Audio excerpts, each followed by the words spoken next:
আল্লাহ আমার রব, এই রবি আমার সব। দামে দামে তন মনে তারি অনুভব। তোমার দুনিয়াতে আমি যেদিকে তাকাই, অথই নিয়ামতে ডুবে আছি সবাই। পাক পাখালির গানে শুনি তসবিহ কালো রব, তসবিহ কালো রব। আল্লাহ আমার রব, এই রবি আমার সব। আসসালামু আলাইকুম, আলহামদুলিল্লাহ, আসসালাতু ওয়াসসালামু আলা রাসূলিল্লাহ। প্রিয় দর্শক, আপনারা যারা দেশে আছেন প্রবাসে, সবাইকে জানাই অনেক অনেক প্রীতি ও শুভেচ্ছা। শুরু হলো এনটিভি আয়োজিত এবং ভীষণ নিবেদিত অনুষ্ঠান আপনার জিজ্ঞাসা। আপনাদের সাথে আছি আমি জয়নুল আবেদিন আজাদ, আর আপনাদের মনে জায়গা প্রশ্নের জিজ্ঞাসার জবাব দিচ্ছেন বিশিষ্ট আলেম ডক্টর মোহাম্মদ সাইফুল্লাহ। আসসালামু আলাইকুম ওয়া রাহমাতুল্লাহি ওয়া বারাকাতুহু।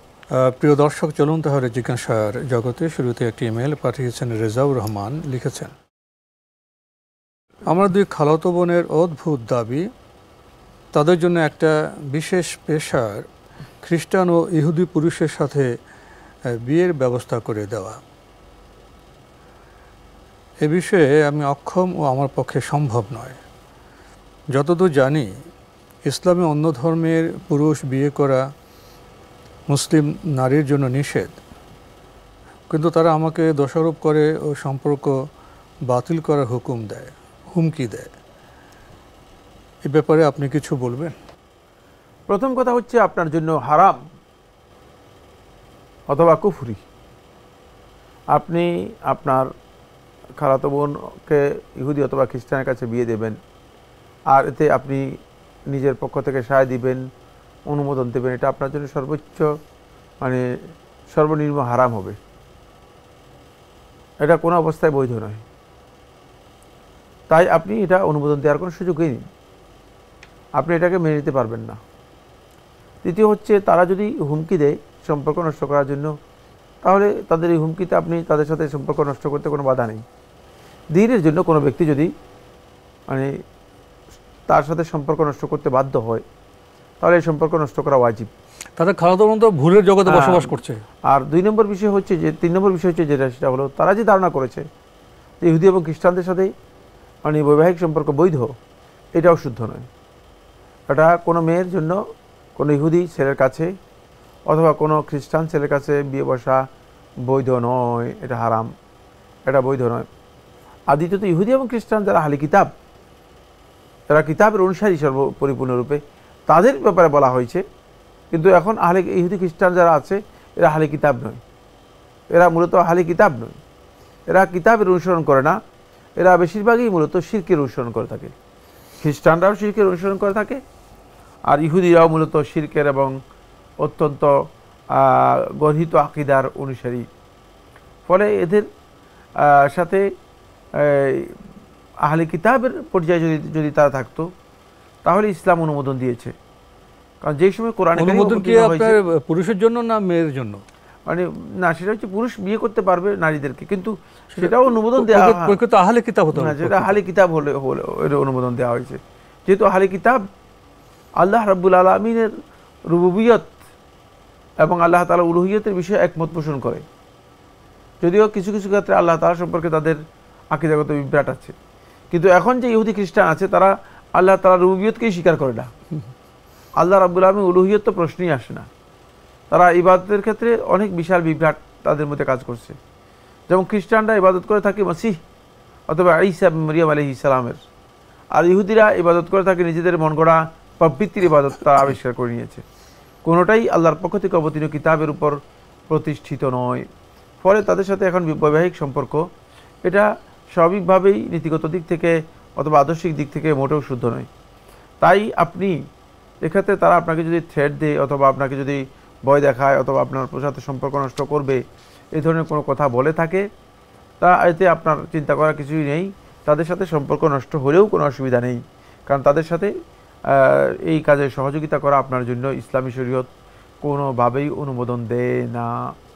আমরা জানলাম বিষয়টি সম্পর্কে। প্রিয় দর্শক আরও লিখেছেন, আমার এক বোন তার নিজের ছেলেকে একটি দূতাবাসে চাকরি করার ব্যবস্থা দেওয়ার জন্য বলেছে, কিন্তু দূতাবাসে চাকরি দেওয়ার ব্যাপারে তারা আমার সুপারিশ গ্রহণ করবে না, তারা শুধু যোগ্যতা সম্পন্ন ব্যক্তিকেই চাকরি দেয়।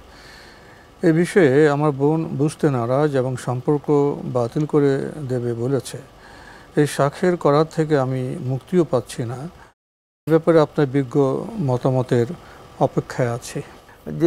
যেখানে আপনার সুপারিশের কোনো সুযোগ নেই, আপনি তাকে বুঝাই দেন, স্পষ্ট করে বলে দেন, বলে যে তুমি যে দাবি করেছো এই দাবির আমার কোনো সুযোগ নেই, আমি কোনোভাবেই এখানে সুপারিশ করলে চাকরি হবে না, কারণ চাকরি দেবে না তারা। কথা বলার পরে যদি তিনি না বুঝেন তাহলে তিনি আপনার সাথে সম্পর্ক নষ্ট করলে আপনার কিছু আসে যায় না। তিনি যে কথা বলছেন এই আত্মীয়তার সম্পর্ক নষ্ট করবেন, এটা কত বড় গুনাহ, এই ব্যাপারে কিছু বলবেন? না, এই লোকগুলো তো আত্মীয়তার সম্পর্ক যে গুনাহ এটা জানে না, তাদের আচরণ থেকে বোঝা যাচ্ছে এই সম্পর্কে তার তো কোনো জ্ঞানই নেই, তারা তো ইসলামী কোনো কালচার সম্পর্কে জানে না।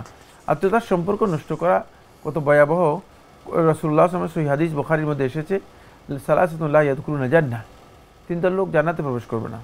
তার মধ্যে আল্লাহ রাসূল সাল্লাল্লাহু আলাইহি ওয়াসাল্লাম বলেছেন যে আকুল লিওয়ালিদাইহি, ওই ব্যক্তি যে পিতামাতার সাথে অসৎ ব্যবহার করে অথবা পিতামাতার সাথে দুর্ব্যবহার করে, পিতামাতার হক নষ্ট করে। অনুরূপভাবে দ্বিতীয় ব্যক্তি হচ্ছে কাতিউর রাহিম, আত্মীয়তার সম্পর্ক ছিন্নকারী ব্যক্তি। আত্মীয়তার সম্পর্ক ছিন্নকারী ব্যক্তিও ওকাদারিকা দায়ুস, এরপর হচ্ছে দায়ুস ব্যক্তি, এরা জান্নাতে প্রবেশ করবে না। সুতরাং আত্মীয়তার সম্পর্ক ছিন্নকারী ব্যক্তি অত্যন্ত ভয়াবহ অপরাধে লিপ্ত, এবং বড় কবিরা গুনাহগুলোর মধ্যে একটি কবিরা গুনাহ হচ্ছে আত্মীয়তার সম্পর্ক ছিন্ন করা।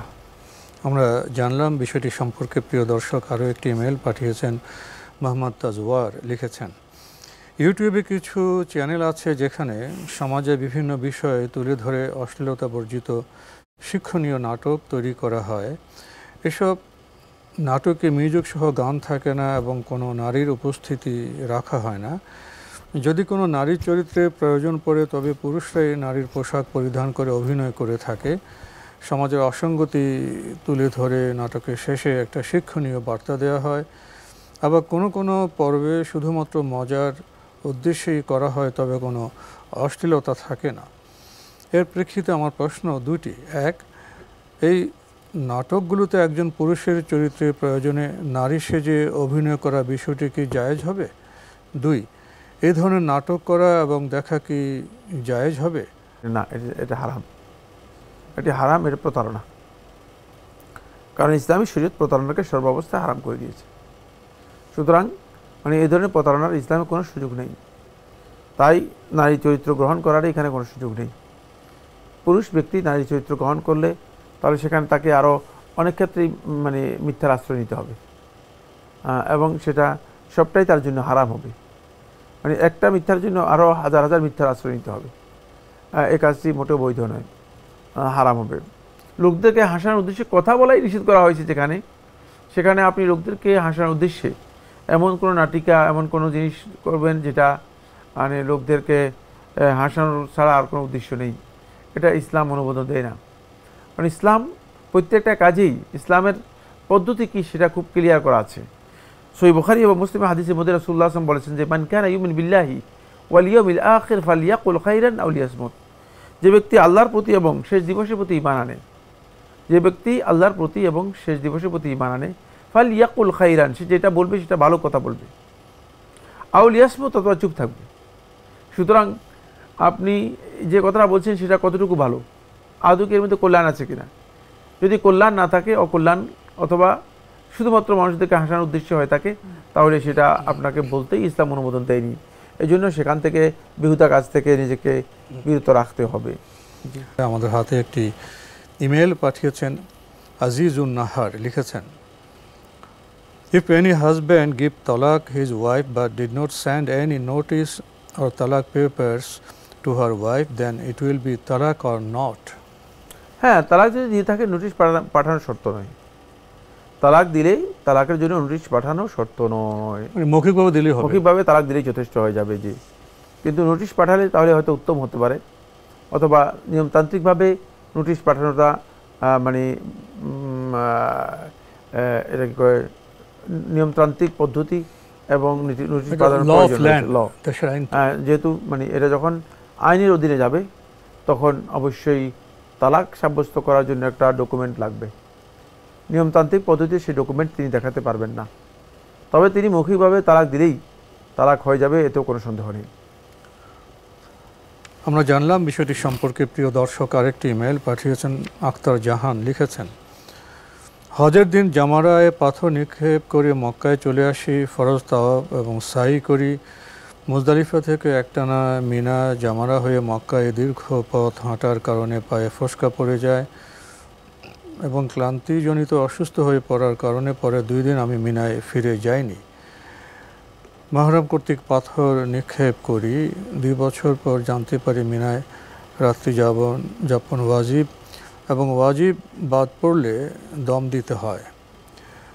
তখন যদি জানতাম মিনায় থাকা ওয়াজিব, তাহলে যত কষ্ট হোক না কেন অবশ্যই এটা পালন করতাম।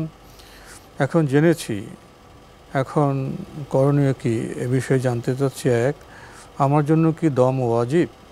2, দম কি এতদিন পরে দেওয়া যাবে? 3, দম কি শুধু হজের সময়ে দিতে হয়, না অন্য সময়েও দেওয়া যাবে? দম কি আমাকে দিতে হবে, না অন্য কারো মাধ্যমেও হজের সময় দেওয়া যাবে?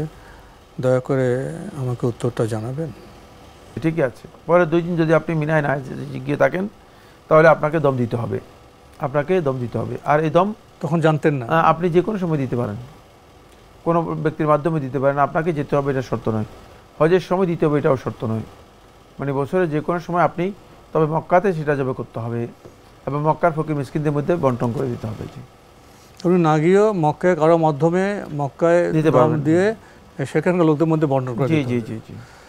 আমরা আলহামদুলিল্লাহ সুন্দর সমাধান পেয়েছি। আরও একটি ইমেল পাঠিয়েছেন লাদেন, ব্রাহ্মণবাড়িয়ার বাঞ্ছারামপুর থেকে, লিখেছেন, আমরা চায়ের দোকানে অনেকে আছি, জানতে চাচ্ছি নবী করিম সাল্লাল্লাহু আলাইহি ওয়াসাল্লাম কিসের তৈরি? নবী সাল্লাল্লাহু আলাইহি ওয়াসাল্লামকে আল্লাহ সুবহানাহু ওয়া তাআলা মানুষ যা থেকে তৈরি করেছেন তা থেকে তৈরি করেছেন। মানুষকে আল্লাহ রাব্বুল আলামিন কিসের থেকে তৈরি করেছেন? আল্লাহ তাআলা মানুষদেরকে তৈরি করেছেন মিন নুতফা। মানুষকে তৈরি করেছেন একটা, আল্লাহ রাব্বুল আলামিন বলেছেন যে বীর্য থেকে। এবং নবী সাল্লাল্লাহু আলাইহি ওয়াসাল্লাম তার পিতা আব্দুল্লাহর বীর্য থেকে তিনি সৃষ্টি হয়েছেন। একেবারেই এই ব্যাপারে দ্বিমত পোষণ করার কোনো সুযোগ নেই। আর এই বীর্যের মূল হচ্ছে মূলত মাটি, কারণ এই বীর্যের প্রথম যে সৃষ্টি তিনি ছিলেন কে? আদম আলাইহিসসালাম। আদম আলাইহিসসালামকে আল্লাহ সুবহানাহু ওয়া তাআলা সৃষ্টি করেছেন মাটি থেকে। ইন্নী খালিকুন বাশারাম মিন তিন, আমি মাটি থেকেই মানে বাশার মানুষকে সৃষ্টি করেছি। আর রাসূলুল্লাহ সাল্লাল্লাহু আলাইহি ওয়াসাল্লাম নিজেও স্পষ্ট করে কোরআনের মধ্যে বলেছেন, কুল ইন্নামা আনা বাশারুম মিসলুকুম, আপনি বলুন আমি মানুষ, আনা বাশারুন মিসলুকুম, তোমাদের মতো মানুষ। সৃষ্টিগত দিক থেকে এর অর্থ এই নয়, আবার এর অর্থ জাহিল ব্যক্তি একথা বোঝার সুযোগ নেই যে অন্যান্য দিক থেকে রাসূলুল্লাহ সাল্লাল্লাহু আলাইহি ওয়াসাল্লাম বৈশিষ্ট্য নেই, আছে। রাসূলুল্লাহ সাল্লাল্লাহু আলাইহি ওয়াসাল্লাম ওহী আসতো, আমাদের উপর ওহী আসে না। রাসূলুল্লাহ সাল্লাল্লাহু আলাইহি ওয়াসাল্লামের কিছু খাসায়েস আছে, বিশেষত্ব আছে, যে বিশেষত্বগুলো রাসূলুল্লাহ সাল্লাল্লাহু আলাইহি ওয়াসাল্লামের বর্ণিত হয়েছে। এই বিশেষত্বগুলো রাসূলুল্লাহ সাল্লাল্লাহু আলাইহি ওয়াসাল্লামের ছিল, অন্যদের নেই। কিন্তু প্রকৃতিগত দিক থেকে, সৃষ্টিগত দিক থেকে রাসূলুল্লাহ সাল্লাল্লাহু আলাইহি ওয়াসাল্লাম মানুষের মতো ছিলেন। ফলে ওই মক্কার জাহিলি সমাজে মুশরিকরাও সেটা স্বীকার করে নিয়েছে এবং মুশরিকরা তাদের বক্তব্যের মধ্যে সেটাই বলতো, মা লিহাযা রাসূল, এই রাসূলের কি হলো? ইয়াকুলু তাআম, খাবার খায়, খাবার খাওয়া মানুষের লক্ষণ। হাটে যায়, বাজারে যায়, মানে ওয়ায়ামশি ফিল আসওয়াক, এবং দেখা যাচ্ছে বাজারে ঘোরাফেরা করতেছে, সবই তো আমাদের মতোই। এখান থেকে বোঝা যাচ্ছে যে এগুলো সব মানব প্রকৃতির যতগুলো দিক ছিল সবগুলো দিকেই রাসূলুল্লাহ সাল্লাল্লাহু আলাইহি ওয়াসাল্লামের মধ্যে ছিল। এবং রাসূলুল্লাহ সাল্লাল্লাহু আলাইহি ওয়াসাল্লাম মানব প্রকৃতির ঊর্ধ্বে, মানে অতি মানব যেটাকে বলা হয় থাকে, এই ধরনের কোনো প্রকৃতির অধিকারী ছিলেন না। তবে রাসূলুল্লাহ সাল্লাল্লাহু আলাইহি ওয়াসাল্লামের বিশেষত্ব ছিল। আল্লাহ তাআলা রাসূলুল্লাহ সাল্লাল্লাহু আলাইহি ওয়াসাল্লামকে মুআজিজা দিয়েছেন, রাসূলুল্লাহ সাল্লাল্লাহু আলাইহি ওয়াসাল্লামকে কিছু ক্ষেত্রে বিশেষত্ব দিয়েছেন। রাসূলুল্লাহ সাল্লাল্লাহু আলাইহি ওয়াসাল্লামকে আল্লাহ সুবহানাহু ওয়া তাআলা ওহী দিতেন, আমাদের কাছে কারো কাছে ওহী আসে না। সুতরাং এই দিক থেকে রাসূলুল্লাহ সাল্লাল্লাহু আলাইহি ওয়াসাল্লাম বিশেষত্ব আছে, সেটাও মানতে হবে অবশ্যই। আমরা খুবই গুরুত্বপূর্ণ বিষয়ে অবগত হলাম প্রিয় দর্শক। আরও একটি ইমেল পাঠিয়েছেন জুবাইদ হোসাইন, লিখেছেন, আমি আপনাদের অনুষ্ঠান ইউটিউবে দেখি, ধন্যবাদ। ইউটিউবে মাশাআল্লাহ আমাদের অনেক দর্শক আছেন। আপনি ঢাকা থেকে বলছেন। আপনি দুটি প্রশ্ন করেছেন। প্রথম প্রশ্নে যাই। লিখেছেন, আমি একজন প্রাপ্তবয়স্ক বিশ্ববিদ্যালয়ের শিক্ষার্থী। বিয়ে করার জন্য আমি আর্থিকভাবে স্বাবলম্বী নই, কিন্তু আমার শারীরিক চাহিদা বা জৈবিক চাহিদা অনেক বেশি। পড়াশোনা শেষ করে চাকরি পাওয়া পর্যন্ত আমাকে একটা দীর্ঘ সময় অপেক্ষা করতে হবে, 4 থেকে 5 বছর বা তারও বেশি। এই দীর্ঘ সময়টা আমি কিভাবে নিজেকে নিয়ন্ত্রণে রাখব? এরপরে আপনি একজন শায়েখের কথা উল্লেখ করে বলেছেন যে তিনি একটা লেকচারে এমন বলেছেন যে যদি কারো শারীরিক চাহিদা অনেক বেশি হয় এবং বিয়ে করার সামর্থ্য না থাকে, তাহলে সে হস্তমৈথুন করতে পারবে, আর এটা সেক্ষেত্রে হারাম নয়। এ বিষয়ে যদি কিছু বলতেন। প্রথম কথা হচ্ছে, আমরা ওই শেখের মাসালা থেকেই আসব। যে শেখ এই ফতোয়া দিয়েছেন হস্তমৈথুন করার জায়েজ, তার এই ফতোয়া গলত। তিনি ভুল মাসালা দিয়েছেন, হস্তমৈথুন করা জায়েজ নেই। কারণ সমস্ত কোরআন হাদিসের নুসুস থেকে বোঝা যায় হস্তমৈথুন করাটা হারাম। ফামান ইবতাগা ওয়ারাআ যালিকা ফাউলাইকা হুমুল আদুন। আল্লাহ সুবহানাহু ওয়া তাআলা স্পষ্ট করে বলে দিয়েছেন যে সীমারেখা দিয়েছেন, সে সীমারেখার বাইরে যদি ফামান ইবতাগা ওয়ারাআ যালিকা, যে এর বাইরে কোনো কিছু যদি কেউ তালাশ করে থাকে, ফাউলাইকা হুমুল আদুন, তাহলে সে হচ্ছে সীমালঙ্ঘনকারী। তো সীমালঙ্ঘনকারী ব্যক্তি মানে ভালো কাজ করছেন, সীমালঙ্ঘন বড় ধরনের কবিরা গুনাহ। তাই যদি কেউ সীমালঙ্ঘন করে থাকেন তাহলে তিনি অবশ্যই মানে তিনি গুনাহগার হবেন এবং এই কাজটি হারাম হবে। কোরআন কারীমের একটি আয়াতের মধ্যে সে কথা বলেন নাই। আল্লাহ সুবহানাহু ওয়া তাআলা কোরআন কারীমের একাধিক আয়াতের মধ্যে এই বিষয়টি উল্লেখ করেছেন। সূরাতুল মুমিনুনের মধ্যে দেখবেন, এটা আল্লাহ সুবহানাহু ওয়া তাআলা সূরাতুল মুমিনুনের মধ্যে উল্লেখ করে দিয়েছেন। আমি আয়াতটা পড়ে শুনলে আপনি বুঝতে পারবেন। 343 নম্বর সূরাতুল মুমিনুনের মধ্যে আল্লাহ তাআলা স্পষ্ট করে বলেছেন যে এটা যে কত ভয়ঙ্কর বিষয়। ইল্লা আলা আজওয়াজিহিম আও মা মালাকাত আইমানুহুম ফাইন্নাহুম গায়রু মালুমিন। যদি তারা তাদের লজ্জাস্থানের ক্ষেত্রে শুধুমাত্র স্ত্রীগণ এবং দাস দাসী যারা আছে তাদের সাথে মানে লজ্জাস্থানে মানে যৌন কাজ করে, এটিও তাদের জন্য বৈধ। ফাইন্নাহুম গায়রু মালুমিন, এক্ষেত্রে তারা তিরস্কৃত হবে না। ফামান ইবতাগা ওয়ারাআ যালিকা, এই দুইটা বাদ দিয়ে যদি এর বাইরে কিছু করে, এর বাইরে মানে হচ্ছে হস্তমৈথুন সহ আরও অন্যান্য জায়গায় যা আছে সবগুলি, ফাউলাইকা হুমুল আদুন, এরা সীমালঙ্ঘনকারী এবং এরা আল্লাহ রাব্বুল আলামিন কোরআনের মধ্যে যাদের সফলতার কথা উল্লেখ করেছেন তাদের থেকে তারা বঞ্চিত হয়ে যাবে। এখান থেকে বোঝা যায় এটি হারাম। এটি একটা আয়াতের মধ্যে বলেন নাই, সম্ভবত কোরআন কারীমের 3টি আয়াতের মধ্যে, আমার যতটুকু মনে পড়ে 3টি আয়াতের মধ্যে আল্লাহ তাআলা এদিকে ইঙ্গিত দিয়েছেন। তাই এটা কোনো অবস্থাতেই বৈধ নয়।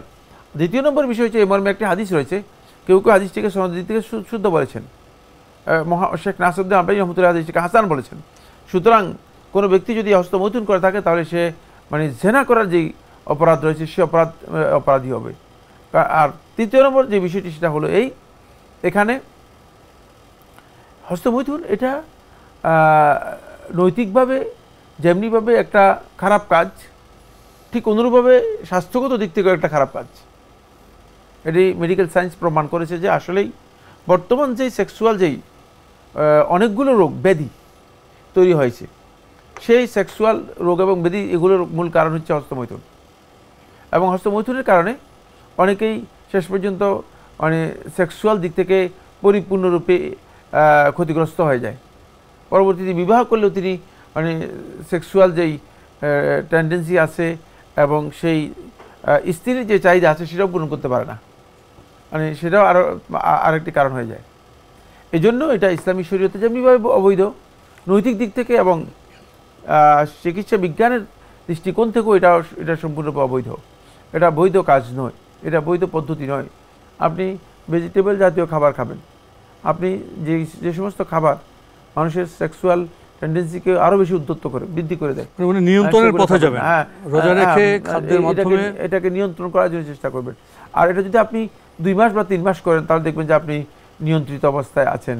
এখন আপনি যদি প্রতিদিন মনে করেন গরুর গোশত খান, প্রতিদিন আপনি ভারী যে সমস্ত খাবার আছে, রিচ খাবার ডিম খাবেন, ঘি খাবেন, সেগুলো খান, আর আপনি যদি বলেন যে না, আমি নিজেকে কন্ট্রোল করতে পারতেছি না, তাহলে তো আপনি ভুল বক্তব্য দিচ্ছেন, এটা আপনার শুদ্ধ নয়। যেহেতু আপনার অবস্থা এই, তাহলে আপনাকে অবশ্যই নিজেকে নিয়ন্ত্রণ করতে হবে। আর নিয়ন্ত্রণ করাটা রাসূলুল্লাহ সাল্লাল্লাহু আলাইহি ওয়াসাল্লাম যুবকদেরকে রাসূলুল্লাহ সাল্লাল্লাহু আলাইহি ওয়াসাল্লাম নির্দেশ দিয়েছেন। তো আজকে আমাদের এখানে শেষ করতে হচ্ছে। আপনাকে অনেক ধন্যবাদ। আপনাকে অনেক ধন্যবাদ। প্রিয় দর্শক, আমরা দেখছিলাম এনটিভি আয়োজিত এবং ভীষণ নিবেদিত অনুষ্ঠান আপনার জিজ্ঞাসা। আমাদের অনুষ্ঠান আপনারা এনটিভি অনলাইনেও দেখতে পারবেন। ভিজিট করুন www.ntvbd.com। এছাড়া ইউটিউবে এবং আমাদের ভেরিফাইড ফেসবুক পেজে অনুষ্ঠান দেখতে পারবেন। শেষের প্রশ্নটি খুবই জীবন ঘনিষ্ঠ। আমরা সাহেব থেকে জানলাম আমাদের হারাম পথে যাওয়া যাবে না, নিজেকে নিয়ন্ত্রণ করতে হবে। জৈবিক চাহিদার ক্ষেত্রে সিয়ামের মাধ্যমে এবং খাদ্য গ্রহণের ক্ষেত্রে আমাদেরকে আরও সতর্ক হতে হবে। চিঠি লিখুন, প্রশ্ন পাঠান আমাদের ঠিকানায়। পরিচালক আপনার জিজ্ঞাসা, এনটিভি, বিএসসিসি ভবন, ৭ম তলা, ১০২ কাজী নজরুল ইসলাম অ্যাভিনিউ, কারওয়ান বাজার, ঢাকা ১২১৫। ইমেল অ্যাড্রেস আপনার জিজ্ঞাসা @ntvbd.com। মহান আল্লাহ আমাদের সবাইকে নিরাপদে রাখুন শান্তিতে। আসসালামু আলাইকুম। আল্লাহ আমার রব, এই রবি আমার সব, দামে দামে তন মনে তারি অনুভব। তোমার দুনিয়াতে আমি যেদিকে তাকাই, অথই নিয়ামতে ডুবে আছি সবাই। পাক পাখালির গানে শুনি তসবিহ কলরব, তসবিহ কলরব। আল্লাহ আমার রব, এই রবি আমার সব।